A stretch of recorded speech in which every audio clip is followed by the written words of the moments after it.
Ողջույն, եթերում հարցազրույցն է, զրուցելու եմ Պետական եկամուտների կոմիտեի նախագահի տեղակալ Ռաֆայել Գևորգյանի հետ։ Բարև ձեզ։ Շնորհակալ եմ պարոն Գևորգյան հրավերն ընդունելու համար։ Պարոն Գևորգյան, Պետական եկամուտների կոմիտեն վերջերս հայտարարեց, որ պարզեցում պիտի իրականացնի քաղաքացիների եկամուտների հայտարարագրման համակարգում։ Ինչ խնդրի եք բախվել, որ քաղաքացիների համար հիմա պարզեցնում եք համակարգը եւ դա չէր կարելի անել ի սկզբանե։ Շնորհակալություն հրավերի եւ հարցի համար։ Իրականում սա ոչ թե խնդրի մասին է, այլ մեր բարեփոխումների շարունակական ընթացքի։ Ցանկացած բարեփոխում, որը որ Պետական եկամուտների կոմիտեն կամ կառավարությունը առհասարակ նախաձեռնում է, դա ենթադրում է շարունակական ընթացք եւ պարբերական փոփոխություններ։ Իհարկե հաշվի առնելով, որ որոշակիորեն կանխատեսելիություն պետք է դաշտում պահել։ Այն փոփոխությունները, որ տեղի են ունեցել տվյալների հիման վրա։ Մենք հայտարարագրման բարեփոխումը սկսել ենք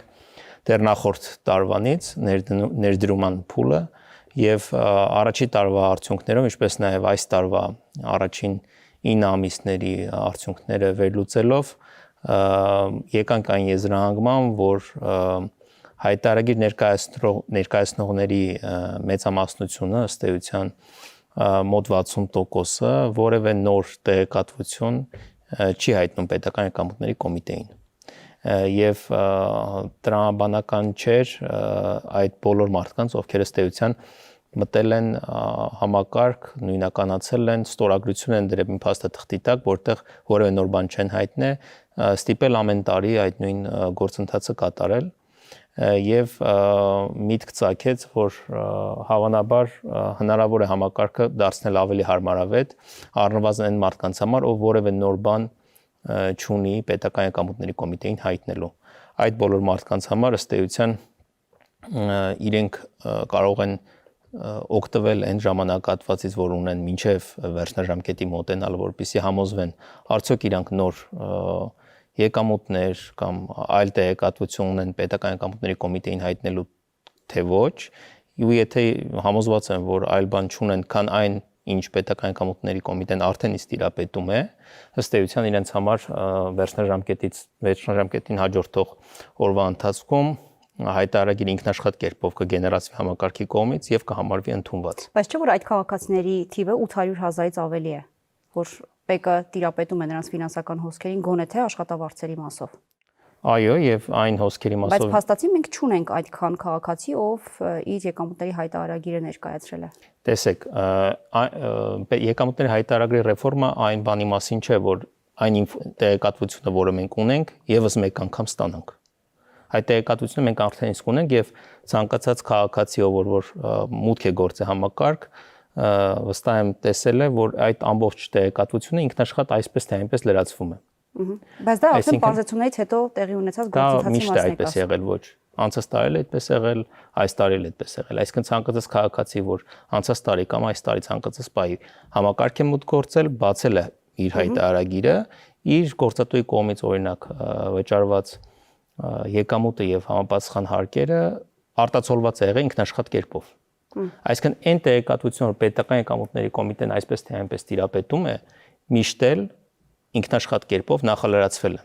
Հիմա պարզեցման արդյունքում ինչ է լինում։ Քաղաքացիները այսինքն էլ կարիք չեն ունենում մտնելու, վերահաստատելու, թե ինչի մասին է խոսքը։ Այո, ըստ էության, եթե քաղաքացի մտածում է, օրինակ ինքը ստացել է միայն աշխատավարձ տարվա ընթացքում, չունի որևէ նվիրատվություն, որևէ գույքի օտարում, որևէ այլ հարկվող կամ չհարկվող եկամուտ, օրինակ բնակարաններ չունի վարձով տված այլ ֆիզիկական անձանց եւ այլն, նման գործարքներ չունի եւ օրինակ ունի միայն աշխատավարձ, որը բնականաբար Պետական եկամուտների կոմիտեն արդեն տիրապետում է, ապա ըստ էության այո կարող է մուտք չգործել համակարգ եւ ինքնաշխատ կերպով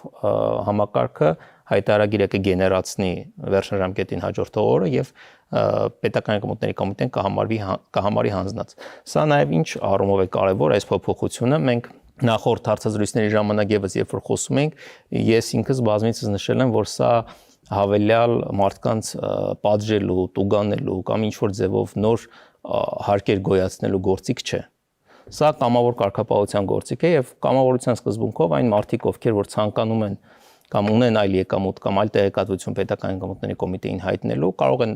ավելի հեշտացված եղանակով կատարել իրենց պարտավորությունները։ Ներողություն, պարոն Գևորգյան, եթե մարդիկ կամովի ցանկանային իրենց այլ եկամուտները ցույց տալ Պեկին, իրենք արդեն դա ցույց տված կլինեն։ Եթե ցույց չեն տվել, իհարկե վատ է, որ ցույց չեն տվել, հաշվի առնելով, որ իրենք իրենց հարկային պարտավորություններից են խուսափում։ Բայց եւ այնպես կամավորության սկզբունքով, եթե մարդիկ մինչ այս չեն արել, եւ նաեւ Պեկի նպատակներից է, չէ, որ բոլոր ֆինանսական հոսքերը քաղաքացիների տեսանելի ու վերահսկելի դարձնի իր համար։ Ոնց է Պեկը կարողանալու վերահսկել կամ ոնց է անելու, որ խթանի մարդիկ, ովքեր մինչ այսօր չեն ներկայացրել իրենց այլ եկամուտները, դրանք հայտարարագրեն, ներկայացնեն։ Նորից եմ ասում, վարչարարության մասը, այսինքն թե ինչպես ենք մենք վերահսկում տարբեր էլեմենտներ, տարբեր եկամուտների, դրանք բազմաթիվ այլ գործիքներով են կառավարվել միշտ եւ այսօր էլ կառավարվում։ Հայտարարագրման համակարգը չէ, որ մարդկանց պետք է ստիպեր, օրինակ, ինչ որ լրացուցիչ եկամուտներ հայտնել։ Հայտարարագրման համակարգը ընդհանուր առմամբ ավելի հեշտ ու հարմարավետ ինտերֆեյս է տալիս մարդկանց, այսինքն հաղորդակցվելու հնարավորություն է տալի, այդ թվում նաև մոբայլ հավելվածի միջոցով իրենց պարտավորությունները կատարելու ու մեր այս քայլը իրականում բազմաթիվ քաղաքացիներ գնահատել են, քանի որ արդեն ունենք արդյունքները, օրինակ 24 թվականի հայտարարագրման եւ քանի որ 3 ըստ էության վերջին պաշտոնական օրն էր վերջնաժամկետը լրանալու, արանքում շաբաթ-կիրակի էր եւ ունենք բավականին մեծ թվով լրացուցիչ հայտարարված եկամուտներ։ Քանիսը։ Եկամուտների մասով դա գերազանցում է 100 միլիարդ դրամը, որ լրացուցիչ եկամուտներ են հայտարարել մարդիկ։ Այսինքն խոսքը գնում է մինչև ինքնաշխատ գեներացումը ըստ էության 175,000 քաղաքացի մուտք է գործել համակարգ եւ ինքնուրույն լրացրել է հայտարարագիր, իրենց մեջ բավականաչափ տասնյակ հազարավոր մարդիկ հայտնել են այնպիսի տեղեկատվություն, որը պետական եկամուտների կոմիտեն մինչև այդ չուներ եւ որ առաջադրվել են լրացուցիչ հարկային պարտավորություններ եւ այդ պարտավորությունները նույնպես վճարվել են։ Այսինքն դրանք դա խոսում ենք 10 միլիարդից ավել հարկային եկամուտների մասին, որ գեներացվել է այս գործիքի միջոցով։ Հիմա երբ որ խոսում ենք կամավոր կարգապահության մասին ու գործընթացները ավելի հարմարավետ դարձնելու, հենց սա նկատի ունենք։ Բայց եթե դուք նաև վարչական պատասխանատվությունն եք հանում քաղաքացիների վրայից, այդ կամավոր պարտավորվածությունը գուցե քաղաքացիները չկատարեն, որովհետև եթե նախկինում իրենք կարող էին վարչական տուգանքի ենթարկվել, հիմա դա չկա, հետեւաբար նաև կարող են չանել դա։ Տեսեք, հարկվող եկամուտների հետ կապված վարչարական բոլոր գործիքները պահպանվել են եւ ոչ մի բան այդտեղ չի փոխվել։ Եթե մարդը ունի հարկվող եկամուտ եւ դա չի ներկայացրել պետական եկամուտների կոմիտեին, դե գործում է որոշակի տուժերի մեխանիզմ, որը մինչեւ այսօր է գործել, հիմա էլ է գործում։ Եթե ինքն էլ մենք չբացահայտենք, ինքը մտնի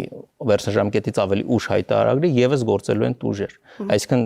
մենք մեր քաղաքացիներին հորդորում ենք մինչեւ վերջնաժամկետը իրենց պարտավորությունները կատարել։ Իսկ վերջնաժամկետից հետո թե մենք ոնց ենք բացահայտել, մենք ունենք բազմաթիվ գործիքներ դա անելու։ Մենք ունենք երրորդ անձանց ստացված տեղեկատվության մեծ շտեմարաններ, այդ թվում նաեւ այլ ոչ պետական մարմիններից։ Մենք ունենք բազմաթիվ օպերատիվ հետախուզական տվյալներ, գործողություններ, որ կատարում ենք տարիների ընթացքում եւ տարբեր գործողությունների միջոցով տվյալ ենք ստանում։ Օրինակ, մենք ստանում ենք նաեւ բանկից ամփոփ ֆինանսական հաշիվների մասին տեղեկատվություն։ Դա տարեսկզբի մնացորդն է, տարեվերջի մնացորդն է, մուտքերը եւ ելքերը ամեն մեկը մեկ թվով։ Ըստ էության այդ տեղեկատվության համադրությունը թույլ է տալիս մեզ այնպիսի վերլուծություններ կատարել, որի արդյունքում հնարավոր է լինում տարբեր ոչ պարտաճանաչ քաղաքացիների բացահայտել եւ ենթարկել համապատասխան պատասխանատվության, բայց նորից եմ կրկնում, մեր դիտարկումը այն է, որ եթե մարդկանց տալիս ես ավելի հարմարավետ գործիք, մարդիկ ինքնակամ, նրանց որոշ մաս ինքնակամ գալիս են դաշտ ու դա ապացուցվում է թվերով։ Նախորդ տարվա նկատմամբ 30%։ Ի սկզբանե ինչի դրա մասին չէիք մտածում եւ որոշեցիք այս պարզեցման գործիքը արդեն հնդածս կիրառել։ Դա սկզբում էլ ասեցի, ի սկզբանե մենք չունեինք այն տվյալները, որ ունենք այսօր։ Ըստ վերլուծության որոշեցիք։ Այսինքն 22 թվականի տվյալներով, 23 թվականի տվյալներով, 24 թվականի հայտարարման տվյալներով ըստ էության մենք ունենք պատկեր, որ 60%-ը օրինակ լրացուցիչ բան չունի հայտնելու։ Դա էական փաստարկ է պարզեցումները անելու։ Մինչև այդ այնպես չի, որ դրա մասին չենք մտածել, բայց քաղաքականությունները տվյալահեմ պետք է լինեն եւ այդ տվյալները հավաքագրելը որոշակի ժամանակ է տանում։ Ու արդյունքում իրականում հենց այդ պարզեցումներին է գնացինք, բայց իմ ասածը այն էր, որ ըստ էության գործող համակարգը ֆիզիկական անձանց կողմից հայտարարող եւ վճարվող եկամուտները, պետական եկամուտների հավաքագրվող եկամուտները մեծացել են մոտ 30%-ով նախորդ տարվա համեմատ։ Այսինքն այն դեպքում, երբ պարտադիր, այսպես ասած, 800,000 եւ ավելի քաղաքացիները չեն հայտարարագրել։ Ոչ թե պարտադիր հայտարարող քաղաքացիները չեն, նրանք ովքեր ենթակա են հայտարարագրել։ Մեր ենթադրությունը հետեւյալն է. այն մարդիկ, ովքեր հայտնելու բան ունեին, մուտք են գործել եւ հայտնել են, ովքեր որ չեն մուտք գործել, ընթացքում մենք ենթադրում ենք, որ հայտնելու բան չունեն։ Իսկ մոտ 700,000 կամ մի փոքր ավելի քիչ քաղաքացիներ հայտնելու բան չունեն Պեկին այլևս։ Դե ըստ էության այդպես է, այսինքն իրենք այդպես են համարել։ Հիմա մեր վերլուծությունները դրանից հետո ինչ կցույց տա այդ մարդկանցից ով իրականում հայտնելու բան չի ունեցել, ով որոշակի առումով ինչ-որ տվյալներ թաքցել եւ այլն, դա այլ քննարկման ու աշխատանքի տիրույթում է։ Բայց ինչը վերաբերում հայտարարագրմանը, պարոն Գևորգյան, որ ասում են, դե եթե այդքան մարդ պիտի հայտարարագիր ներկայացներ, 800,000-ից ավելի։ Ներկայացրել է մոտ 100,000-ը կամ մի քիչ ավելի։ Անց մնացածը բոյկոտել են համակարգը եւ օրինակ ասում են, որ սա չաշխատող տարբերակ է, մի օր այս ռեֆորմը չի աշխատելու եւ պետք է կասեցնել։ Նույնիսկ քաղաքական գնահատականներ էին հնչում, որ սա էլ ընտրություններին ընդառաջ է իրականացվում, բարձրացման մասին է խոսքը քաղաքացիներին սիրաշահելու համար, քաղաքական թիմի կողմից։ Ոնց կմեկնաբանեք սա։ Պետական եկամուտների կոմիտեն ղեկավար կազմը քաղաքական պաշտոնյաներ չեն, մենք աշխատում ենք խիստ մասնագիտական դաշտում։ Փոփոխությունները իրական չեն նախաձեռնվել պետական եկամուտների կոմիտեի կողմից, ոչ էլ կառավարության կողմից, նախաձեռնվել են ազգային ժողովի կողմից։ Եվ բնականաբար ցանկացած փոփոխություն ունի իր մեջ որոշակի քաղաքական կոմպոնենտ։ Ինչ վերաբերվում է նրան, որ նախ դուք ասեք 100,000-ին մոտ, այդ թիվը մոտ է 200,000-ին, ոչ թե 100-ին, այսինքն երեկվա դրությամբ թիվը եղել է 175,000 մարդ։ 175,000 քաղաքացի, երբ որ համակարգ է մուտք գործում, որոշակի գործողություն է անում, չեն կարող ասել, որ բոյկոտ է կամ ինչ որ ձախողում է։ Մեր կարծիքով սա շատ հաջող իրականում մեկնարկ է, որովհետև էական քանակի քաղաքացիներ մուտք են գործել համակարգ, էական քանակի քաղաքացիներ հայտարարել են եկամուտներ ու էական ավելի հարկային եկամուտներ են հավաքագրվել։ Այսինքն բոլոր ուղղություններով այն ինչ որ մենք նախապես հռչակել ենք որպես ռեֆորմի նպատակ, ըստ էության մենք այդ նպատակներին քայլ առ քայլ հասնում ենք։ Ոչ մեկ չի ասել, որ ռեֆորմը 1, 2, 3 տարում պարտադիր պետք է ամբողջությամբ 100%-ով կայացած լինի։ Ռեֆորմը պիտի ճանապարհ անցնի, առավել եւս հայտարարագրման ռեֆորմը միջազգային փորձ է, թե ուսումնասիրենք, տասնյակ տարիներ տևած ռեֆորմ է շատ երկրներում, առաջադեմ երկրներում ընդհանրում։ Այնպես որ մենք այն կարծիքին չենք, որ սա ինչ որ ձև խնդիր է որպես ռեֆորմ, այլ ընդհակառակը կարծում ենք, որ այս մեկնարկը, որ ունենք, բավականին հաջող է եւ հենց այս ուղղությամբ էլ պետք է շարունակվի ռեֆորմը, ընդ որում շարունակություն ենթադրում է շարունակաբար պարզեցնել գործընթացները քաղաքացիների համար, ավելի հեշտացնել թե մուտք գործելու համակարգերը, այս տարի տարբեր խնդիրներ կար, օրինակ ID քարտերի ստացման հետ եւ այլն, այսինքն այդ խնդիրները այդպես հետ է կլուծվում, որովհետև դրանք մեկ անգամյա խնդիրներ են, այսինքն մարդ նույնականացման քարտ ստանում է մեկ անգամ կամ 10 տարվա ընթացքում կարող է մեկ անգամ, երբ որ թարմացնելու ժամանակ։ Որպես խրախուսման տարբերակ, որ անձինք կամովի իրենց եկամուտները հայտարարագրեն, սոցիալական կրեդիտների հնարավորություն կա, որ անձը եթե հայտարարագիր ներկայացնում է, կարող է նաև այդ կրեդիտներից օգտվել։ Բայց եթե, պարոն Գևորգյան, մարդիկ ովքեր կարիք չունեն մտնելու համակարգ, որովհետև ձեր ասած եղանակով ինքնաշխատ տարբերակով դրացված է, եկամուտը միայն աշխատավարձից է եւ դուք դա տեսնում եք։ Այդ դեպքում մարդը չի ստանում, չէ՞, սոցիալական կրեդիտ։ Սոցիալական կրեդիտներ միշտ բոլորն է կարող են ստանալ, բայց նորից պետք է մուտք գործեն համակարգ։ Ինչու հավելյալ քայլ անել, եթե այսպես թե այնպես դուք արդեն մեկ անձի օրինակով պատկերացնենք, կա աշխատող անձ, ստանում է աշխատավարձ, որից եկամուտները, պետական եկամուտների կոմիտեն տեսնում է հարկումները տեղի են ունենում, եւ արդեն ինքնաշխատ տարբերակով անձի բոլոր տվյալները դրացված են։ Ինքը մուտք չի գործում, հաստատված է։ Այդ դեպքում ինչ պարտադիր է, որ ինքը մուտք գործի հավելյալ, որպեսզի սոցիալական կրեդիտներից օգտվի։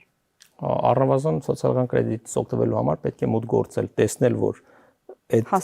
ծախսերը այո տեղին են, հաստատել այդ ծախսերը, դիմում ներկայացնել վերադարձի համար։ Այդ սոցիալական կրեդիտների մասով, բայց բացի սոցիալական կրեդիտը մենք ակնկալում ենք, եթե մենք տալիս ենք որոշակի սոցիալական աջակցություն ըստ էության մեր քաղաքացուն, բացարձակ տրամաբանական է, որ պետությունը ակնկալի քաղաքացուց օրինակ մուտք գործել համակարգ եւ վերահաստատել, առնվազն վերահաստատել այն ինչ որ պետությունը իր կարծիքով տեսնում է։ Այսինքն սա չեմ կարծում որ ինչ որ ձև արդարացված չէ, ընդհակառակը ես կարծում եմ որ ցանկացած աջակցություն, որ պետությունը տրամադրում է այս կամ այն ծրագրի շրջանակներում, ենթադրում է քաղաքացու կողմից որոշակի այո գործողություններ, մենք նորից եմ կրկնում, որքան որ հնարավոր է այդ գործողությունները օպտիմալացնում ենք, որքան հնարավոր է այդ գործողությունները դարձնում ենք ավելի պարզ, բայց այնուամենայնիվ կա որոշակի պարտավորություններ, որ ես որպես քաղաքացի նույնպես կարտահայտում եմ, օրինակ հիպոթեկի եկամտարկի վերադարձը յետ ստանալուց։ Շեմը սահմանված է 300,000 դրամ, դրանից պակասի դեպքում կարիք չկա հայտարարագույն ներկայացնելու, դրանից ավելի դեպքում պիտի ներկայացվի։ ՊԵԿ-ը վերահսկելու է, որ քաղաքացիները ճիշտ հայտարարագրեն 300,000 դրամից ավելի շեմ ունեցող իրենց եկամուտները։ Տեսեք, այստեղ եւս որոշակի շփոթմունք կա։ 300,000-ը վերաբերում է բացառապես չհարկող եկամուտներին։ Այսինքն խոսքը չի գնում այն եկամուտների մասին, որոնք ենթադրում են հարկ։ Օրինակ, եթե դուք ստացել եք վարձակալության վճար, օրինակ բնակարան եք վարձակալությամբ հանձնել, անկախ նրանից այդ գումարը գերազանցում է 300,000-ը, չի գերազանցում 300,000-ը, դա հարկող եկամուտներ է, պետք է հայտարարագրվեն եւ համապատասխան հարկը վճարվի։ 300,000 դրամի շեմը վերաբերելի է օրինակ նվիրատվություններին, որոնք չհարկող եկամուտներ են, իսկ ընկերոջը կամ հարազատը հարազատին որոշակի գումար է փոխանցել նվիրատվության տրամաբանությամբ եւ այստեղ այո որոշակի շեմ ենք դրել, որպեսզի գործարքները պարզեցնենք, այսինքն քաղաքացիները ստիպված չլինեին օրինակ տարվա ընթացքում ամեն կոպեկի նվիրատվությունը ինչ որ միտեղ գրի առնել, որ հետագայում որտեվ դա ոչ միայն բանկային փոխանցումներ, դրանք նաև կանխիկ գործարքներ կարող է լինել որոշ դեպքերում բնամթերային գործարքներ, այսինքն որպեսզի այս բարդություններից խուսափենք, սահմանվեց որոշակի շեմ, բայց արված փոփոխություններով այս ամենը եւս բարձրացրել է։ Մենք հիմնականում խոսեցինք ինքնաշխատ լրացման եւ հանձնման մասին, բայց օրինակ ընտանիքի անդամների միջև այդպիսի փոխանցումները, նվիրատվությունները եւ այլն, օրինակ ընդհանրապես դարձել են հայտարարագրման ոչ ենթակա ըստ օրենսդրական փոփոխությունների։ Առաջիկայում ո՞նց եք տարբերելու ընտանիքի անդամներն են միմյանց փոխանցում կատարել, թե ոչ։ Դա մենք չենք տարբերում, դա քաղաքացիներն են տարբերում, այսինքն դա հայտարարագիր լրացնելը քաղաքացու պարտականությունն է։ Ինքը պիտի տարբերակի սա ընտանիքի անդամի փոխանցում է թե ոչ, իսկ կարծում քաղաքացիները իրենց ընտանիքի անդամների փոխանցումները կարող են տարբերակել, առավել եւս որ այդ շրջանակը շատ հստակ է սահմանված, թե ով է համարվում ընտանիքի անդամ։ Ինչ վերաբերում, բայց սա նորից եմ կրկնում, սա նվիրատվության տրամաբանությամբ տրամադրվող փոխանցումների մասին է, սա չի ենթադրում հարկող գործարքներ։ Բազմաթիվ հարթակներում հնչում են կեղծ օրինակ պնդումներ, իբրև թե օտարերկրյա բարեկամներից փոխանցումներ օրինակ սկսել են հարկվել եւ այլն։ Իհարկե մենք բազմիցս նշել ենք, որ նման բան չկա, բայց եւս մեկ անգամ ուզում եմ վերահաստատել, որ օրինակ երբ որ տղան աշխատում է օտարերկրյա ինչ-որ պետությունում եւ մորը ուղարկում է որոշակի գումար որպես օգնություն, դա որևէ տրամաբանությամբ հարկող եկամուտ չէ, դա ընդհանրապես նվիրատվություն է կատարվող ընտանիքի անդամի կողմից եւ այս փոփոխություններից հետո ըստ էության դա նույնիսկ հայտարարագրման ենթակա էլ չէ, ոչ միայն հարկման ենթակա, հարկման ենթակա է աշխատանքի մեկնողները եթե գումար են փոխանցում որևէ տարբերակում դա տեսեք, երբ որ ասում ենք արտագնա աշխատանք, դա շատ տարբեր բաներ կարող է նշանակել։ Կախված նրանից թե այդ մարդը օրինակ իր տարվա հիմնական մասը որտեղ է անցկացրել, այդ արտագնա աշխատանք մեկնողը օրինակ Ռուսաստանում է, Ռուսաստանի հարկային ռեզիդենտ է, թե ամեն դեպքում հարկային ռեզիդենտ է։ Ռեզիդենտությունը որոշվում է, թե որ երկրում ես 183 օրից ավել ապրել։ Ըստ դրա արդեն հարկային հարաբերություններ են պարզվում, բայց դա մի պայմանն է, իհարկե երկրորդ պայմանը շահերի կենտրոնն է։ 180 օրից ավելի այլ երկրում աշխատում են եւ մեր երկրում կարող են շատ քիչ ժամանակահատված անցկացնել, այդ դեպքում ինչ է լինում։ Տվյալ եթե իրենց շահերի կենտրոնը եւս Հայաստանը չէ, այսինքն տեղ վեճ չունենք, ինքը տարվա մեծ մասը ապրել է օրինակ Ռուսաստանում եւ շահերի կենտրոնը եւս գտնում է Ինչ է շահերի կենտրոն ընտանիքը։ Տարբեր իրավիճակներում կարող է տարբեր բան նշանակել, բնակության վայր կարող լինի, աշխատավայր կարող է լինի, տարբեր, այսինքն դա արդեն հարկային մեկնաբանության տեղ է տալիս, բայց առաջնային որպես ոնց որ կողմնորոշիչ գործիք ռեզիդենտության միշտ օգտագործվում է քանի օր ես բնակվել տվյալ երկրում։ Եվ տվյալ պարագայում ձեր մեծ հավանականությամբ այդ անձը կլինի Ռուսաստանի ռեզիդենտ, ինչը նշանակում է հարկային առումով ինքը իր պարտականությունը պետք է կատարի ոչ թե Հայաստանում, այլ Ռուսաստանում։ Ու մեծ հավանականությամբ Ռուսաստանում իր հարկերը վճարում է եւ Հայաստանում հարկային պարտավորություն չունի։ Այլ բան է, եթե մենք այդ քաղաքացուն, օրինակ, ինչ-ինչ պայմաններից ելնելով գտնենք, որ չէ, ամեն դեպքում նա Հայաստանի ռեզիդենտ է եւ Ռուսաստանի ռեզիդենտ չէ։ Կամ ելնում են դեպքեր, որ երկու երկրներ սկսում են վիճել, թե որ երկրի ռեզիդենտ է տվյալ հարկ վճարողը։ Դա իհարկե ավելի բարդ դեպքեր են, որոնք ըստ էության չեն վերաբերվում մեր քաղաքացիների երևի 99%-ին, դա ընդհանրապես 1% իրական բարդ դեպքերն են։ Քաղաքացիների մեծամասնությունով տարվա մեծ մասը ապրել է արտերկրում, աշխատել է այնտեղ, ունի, չգիտեմ, բնակարան եւ այլն։ Բնականաբար հարկվել է տվյալ երկրում եւ Հայաստանում հարկային խնդիր չունի։ Այլ բան, եթե նա տարվա մեծ մասը ապրելով Հայաստանում, օրինակ, ինչ որ ամիսներ աշխատել է արտերկրում։ Այդ դեպքում նորից պետք է հասկանանք, թե որ երկրում է, օրինակ Ռուսաստանի պարագայում նրանք ոչ ռեզիդենտ աշխատողներին եւս հարկում են։ Ու հարկում են ավելի բարձր, քան Հայաստանը, 30%-ից ավելի, եթե չեմ սխալվում։ Հայաստանի պարագայում դա հարկը ավելի ցածր է եւ նույնիսկ եթե մեր օրինակ ռեզիդենտն է եւ տարվա ինչ-որ ամիսներ աշխատել է Ռուսաստանում, Ռուսաստանում ռեզիդենտ չէ, այնուամենայնիվ Ռուսաստանում հարկ պետք է վճարի, ու եթե այնտեղ վճարած հարկերը ավելի շատ են, քան օրինակ Հայաստանում պետք է վճարվեն, то Հայաստանում այդ դեպքում ըստ էության վճարելու բան չունի։ Այսինքն այդ նյուանսները իրանք բավական տարբեր նրբություններ ունեն։ Նորից եմ կրկնում, քաղաքացիների մեծամասնության համար, ովքեր օրինակ տարվա մեծ մասը ապրում են արտերկրում, իրենց օգնություն են ուղարկում իրենց ընտանիքները, իրենց այս ամենը չի վերաբերվում, իրենք Հայաստանում ոչ հայտարարագիր ներկայացնող են, ոչ հարկման որևէ պարտավորություն են եւ այդ առումով իրենց համար խնդիր չի կարող լինել։ Ամփոփում ենք զրույցը, պարոն Գևորգյան, ասացեք խնդրեմ, վերջնաժամկետ որպես այդպեսին սահմանվելու է այս անգամ, արդեն երկու վերջնաժամկետ մենք ունեցել ենք, չէ՞, հայտարարագրման համակարգի հետ կապված։ Վերջին նոյեմբերի 1-ն է եղել։ Այո, նույնն է, եւ վերջնաժամկետ չի փոխվել այս փոփոխություններով։ Այսինքն վերջնաժամկետը մնացել է նույնը, ուղղակի շաբաթ կիրակի էր։ Այսինքն ինչ այս բոլոր քաղաքացիները պիտի հայտարարագրած լինեին, չէ՞, իրենց եկամուտը։ Եթե չեն հայտարարագրել, ինչ է լինում։ Վարչական պատասխանատվությունը դուրս է եկել, ինչ է լինում։ Եթե քաղաքացին նորից եմ կրկնում, չունի որևէ հարկվող եկամուտ, որը պետք է ներկայացնել պետական եկամուտների կոմիտեին, պատասխանատվության ուժերի, տուգանքների եւ այլնի առումով մեր օրենսդրությունը որևէ նոր բան չի նախատեսում։ Եթե քաղաքացին որևէ բան չուներ հայտարարագրելու, այսինքն բացի նրանից ինչ որ պետությունը գիտեր, մենք իր փոխարեն հայտարարագիր հանձնենք եւ վարչական պատասխանատվության հարց առհասարակ չի կարող գոյություն ունենալ այս պարագայում։ Շնորհակալ եմ զրույցի համար։ Ես եմ շնորհակալ։ Զրուցակիցս պետական եկամուտների կոմիտեի նախագահի տեղակալ Ռաֆայել Գևորգյանն էր։ Կհանդիպենք։